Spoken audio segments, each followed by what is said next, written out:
Okay. Hello, Tompkins County.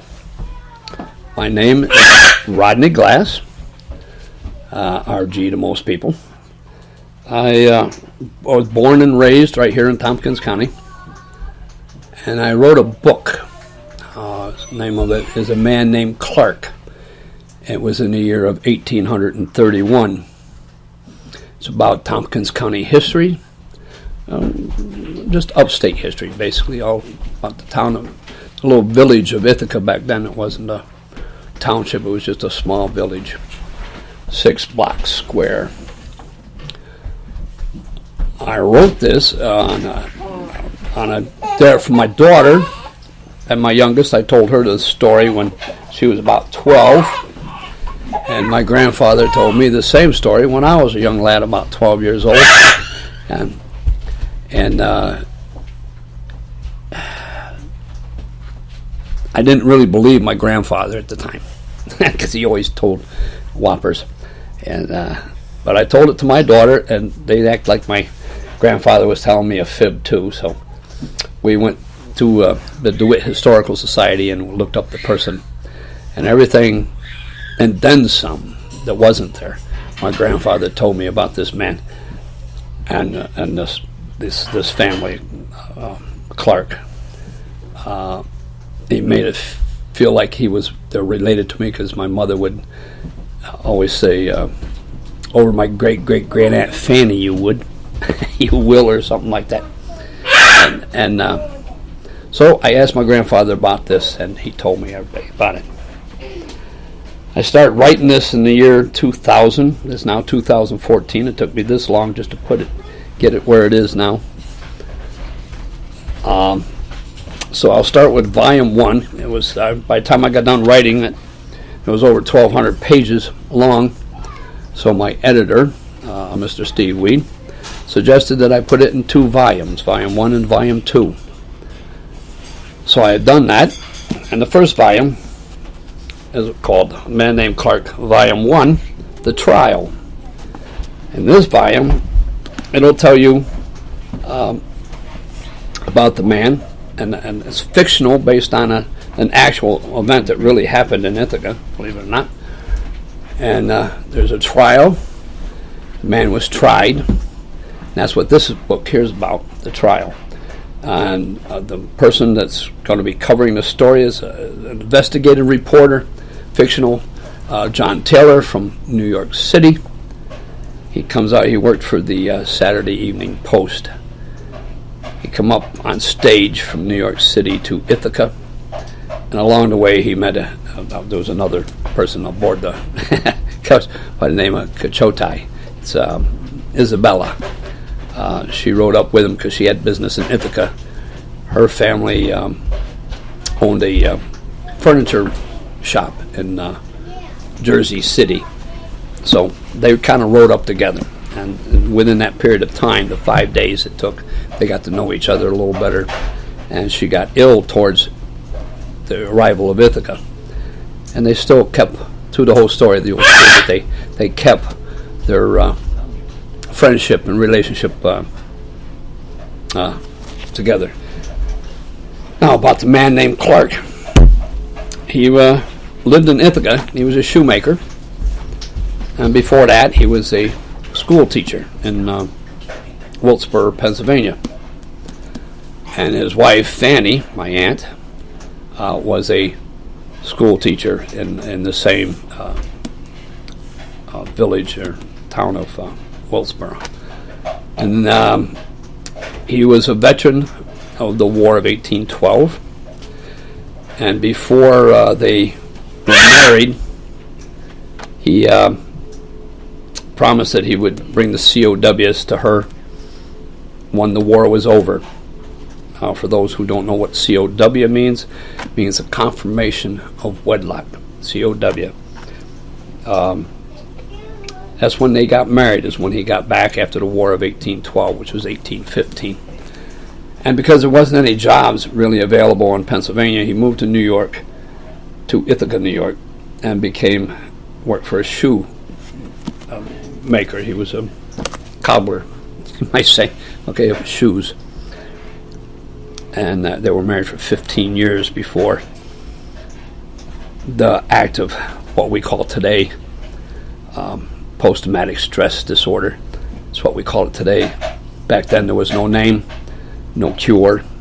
He was on drugs and alcohol. I'm not excusing the man for doing that, but I know basically what he's went through.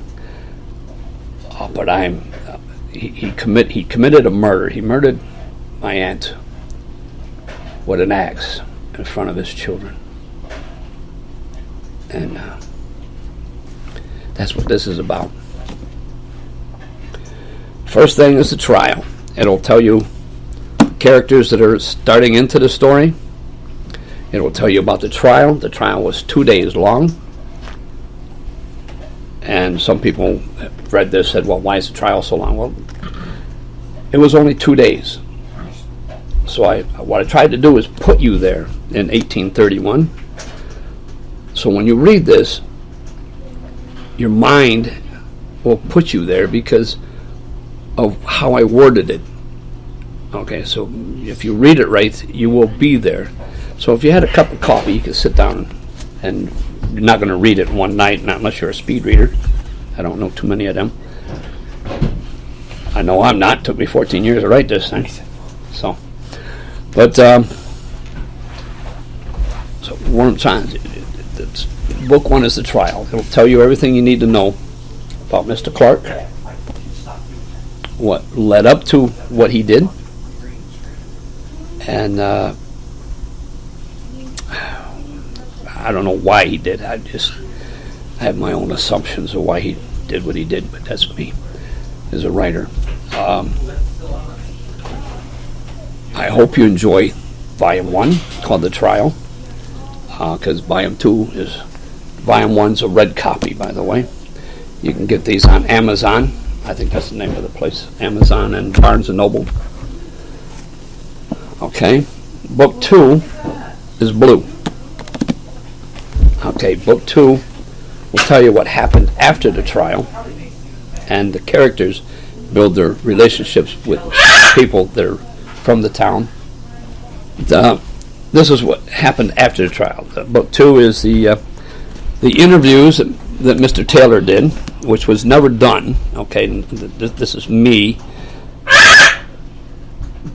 being the interviewer. In other words, I interviewed Clarke, which was never done, and it says the outcome of Clarke, what happened to him after the trial, and that is also about 585 pages long or something like that. But it will tell you more about each character as how they build with each other. It will be 1832 now instead of 1831.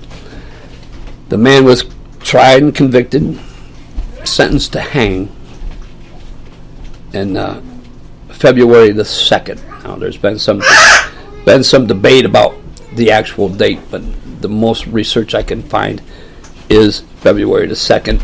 Some say it was the 3rd. I don't believe that. I believe it was the 2nd. And I did some research on the undersheriff at the time, and they did an interview. I had a book at home about Tompkins County, and it was about the undersheriff. They did an interview with him and wrote it in this book about the counties around, and he said that the day of the hanging of his execution, it was February 2nd. It was cold and damp that night, and when they got up that morning, there was 2 feet of heavy, wet snow on the ground. Okay, now, most condemned prisoners who are condemned to die like this will ride on the back of a wagon sitting on their coffin. Mr. Clarke decided to not do that. He wanted to walk behind the coffin and the wagon. So he walked from the sheriff's office to the place of execution. And I can tell you about where that is a little bit later. But in Volume 2, you'll get to know Mr. Taylor better. There's a Mr. Cooper,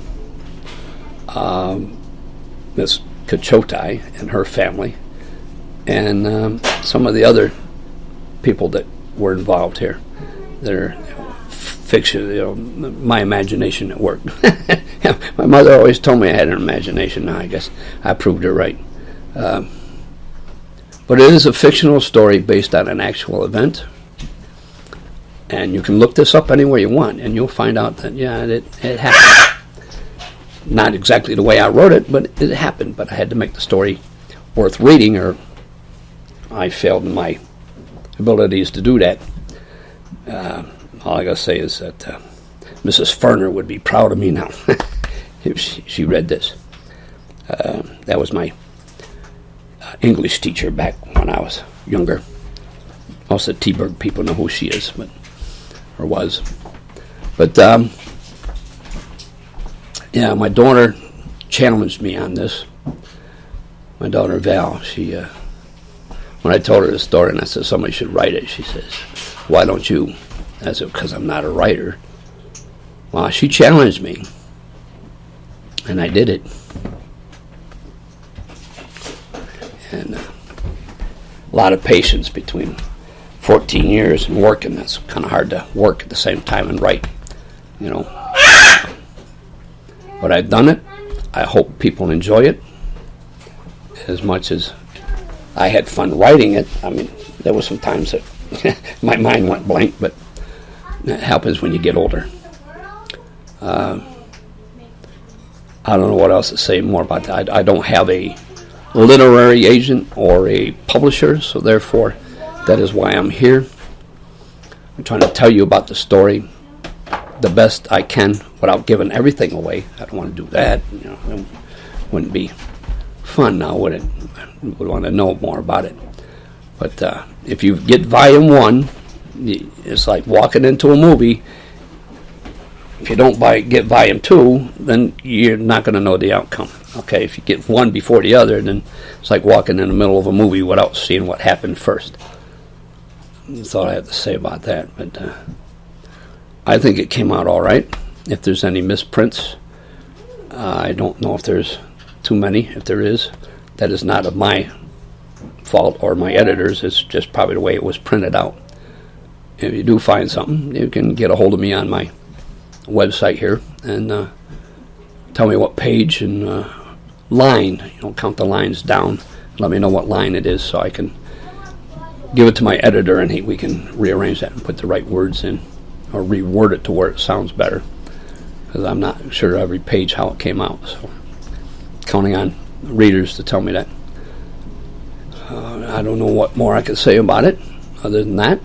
I appreciate your time, and I hope you just grab yourself a cup of coffee or a glass of wine at night and read the book. Imagination is a wonderful thing if you let it. You know, people forgot how to read and use their imagination. Old David and I used to read them Tom Sawyer stories all the time. Well, imagination works. I hope I created the imagination enough for you to enjoy the reading. That's all I have to say about my story. I hope you get a book, read it, and enjoy it. There's some comment lines on this thing. You can tell me what you thought of it. And even that religious guy on TV, it always predicts the end of time. I think there's no cuss words in this book. You might like it too. There are some religious aspects in the books, you know, paragraphs from the Bible and whatnot.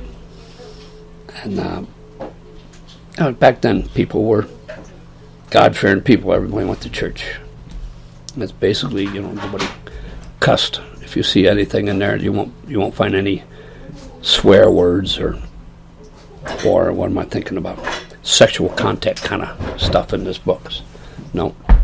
Nothing I ever will write will ever have any cussing or swear words. As you what's that word I'm looking for? No, I'm trying to think of that word and I can't think of it now. Profanity. That's it. That's the word I'm trying to say. Profanity. I don't believe that you should be able to read a story. My 14-year-old grandson read this story. There's no profanity in it. And the reason I know he read the whole 2 books is because I asked him questions about the book. And he was able to answer each and every question right. So I know he read both books. and he enjoyed it, and I hope everybody else does. So, Ithaca, this is our history. Part of it, a small part, but it's still our history. And I hope you enjoy the read of it. I really do. It took me a long time to write it. How do you sign off from one of these things? Oh, yeah. A favorite person I know on TV, used to watch all the time with my parents. He would sign off by saying one thing only. So I'll do the same. Good night, Mrs. Calabash, wherever you are.